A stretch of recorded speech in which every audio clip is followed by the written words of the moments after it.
தேவா, உங்க பையனை கொண்டது நான் தான். என்ன வேணாலும் பண்ணுங்க, தயவு செஞ்சு வரதா விட்டுருங்க.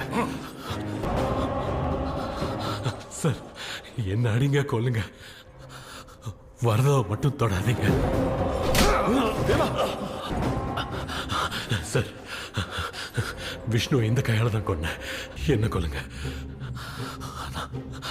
வரதாவை மட்டும் தொடாதீங்க ப்ளீஸ். அண்ணா அவ எதுவும் செய்யல, என்னாலதான் எல்லாம் என்ன கொண்டு